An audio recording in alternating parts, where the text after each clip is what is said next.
honorables collègues sénateurs de la République, Mesdames, Messieurs les représentants de la presse parlée, écrite, en ligne et télévisée. Je m'exprime cet après-midi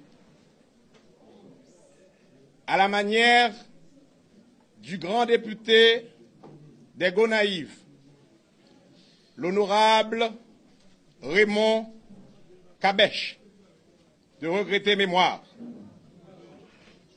Permettez tout d'abord que je salue la mémoire des dizaines de milliers de victimes du séisme du 12 janvier 2010.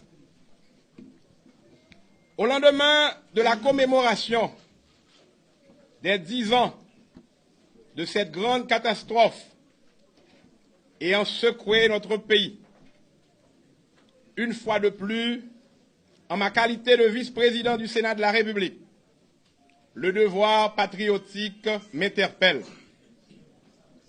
Il m'incombe aujourd'hui la lourde tâche d'écrire une nouvelle page de l'histoire d'Haïti, faisant suite aux rumeurs, laissant croire que 2/3 du Sénat partiraient au deuxième lundi de janvier 2020, le président de la République, force est de constater, vient d'enfoncer le clou dans la plaie, après avoir lancé 2 tweets relatifs à la caducité du Parlement, ce en violation des prescrits de la Constitution et du décret électoral de 2015.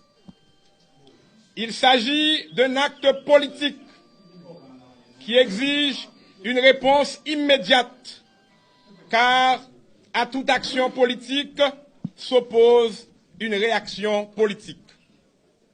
Le chef de l'État n'a aucune provision constitutionnelle ni légale pour prendre de telles mesures à l'encontre du Sénat de la République, qui reste debout avec 2/3 de ses membres et continue en conséquence de jouer son rôle de vigie.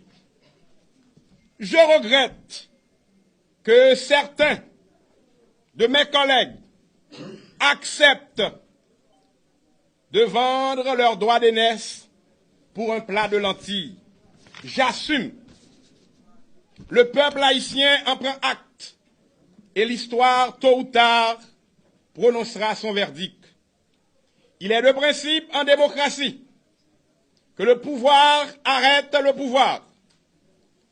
Toutefois, nous venons de constater que l'indépendance et l'intégrité du pouvoir législatif sont menacées par les fantasmes dictatoriaux, autocratiques du président de la République qui, ayant agi de la sorte, attaque la jeune démocratie haïtienne dans ses fondements.